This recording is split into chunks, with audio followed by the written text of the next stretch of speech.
Right now I'm just making this video just to say, everybody is talking about niching down, and I don't even too sure what to do at this point. I mean, there's nothing that I actually don't know. There's probably some stuff that I don't know. But I mean, I have such a wide variety of experiences between like homeschooling. I do a lot of projects with children. So I don't have my own type ministry, but I do volunteer at a lot of, different things. So it's between homeschooling.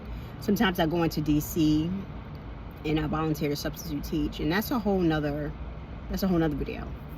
But I mean, sometimes people call me MacGyver because there's just so many things that I kind of dip and dive in. And not only the mortgage industry. I came up on the mortgage industry simply because I was looking for a home. I was looking for a home before COVID, and it was just, when I say crazy, I mean crazy.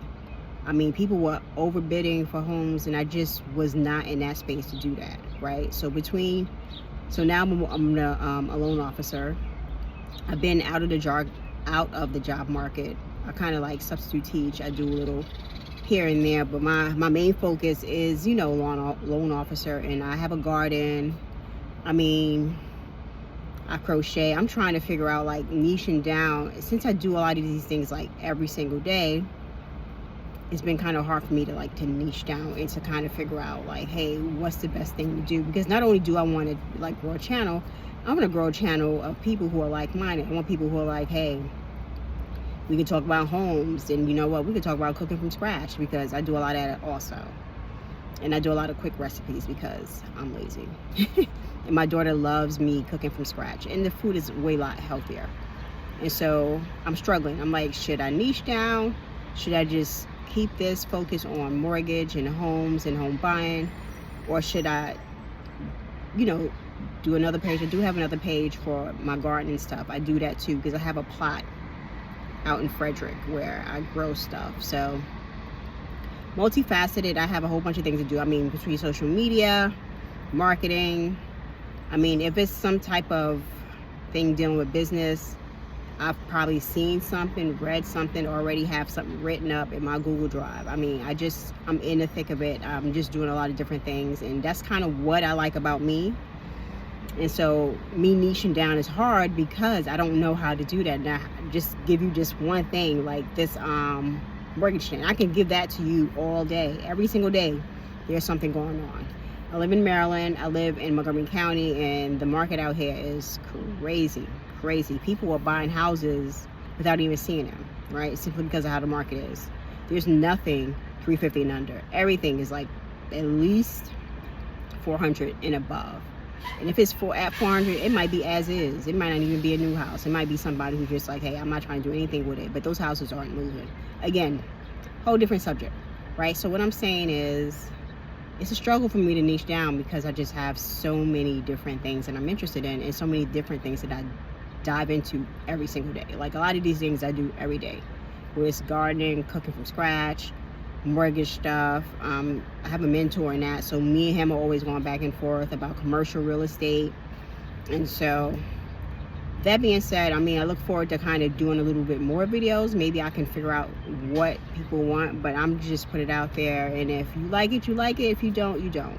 So, hey, and my videos will probably not be edited for the most part, right? I do have a decent camera. So I know I'm rambling. I didn't talk about like 5 or 6 subjects. So looking forward to doing more videos. And, a video will probably have 1 or 2 topics or 1 or 2 things that I want to talk about, right? So like one passion of mine is homeschooling, right? So one of the reasons why I actually had to homeschool, if you still stuck around for 4 minutes, is because in school they did like the whole school method of teaching, and they didn't teach these kids the short and the long sounds for the vowels, which are 2 things that you need to teach them. If you can teach them the short and the long sounds for vowels and the blends for the consonants, it helps them to learn how to read. So she was learning so I think it's called the whole method way, or whole language approach, where you just learn the ABCs and you don't learn anything about the vowels. You go straight into blending, and they don't teach the exceptions. They kind of just teach you how to memorize stuff, and then they do a lot of rhyming. Teaching kids how to read by rhyming doesn't work either, because English has so many rules to it that there are words that sound the same, that rhyme, but are not spelled the same. So it's actually not, it's a moot point to even teach them that. So I had to teach my daughter how to read more. She was actually doing well, but she struggled with that. And when I taught her the short and the long sounds for the vowels and the blended, everything worked. And I taught her the exceptions, right? After I taught her the exceptions, then she could figure out, like, okay, well, that's the exception, because there are a lot of words in English that are the exception. They have a different sound, but are not spelled the way they sound, right? Those are the things that I look to teach her. So this way, if she knows the exceptions, she can figure out how to read the word at least 99% of the time. And so, anyway, that's me with all my 10 different things going on, and I'm looking forward to doing more videos.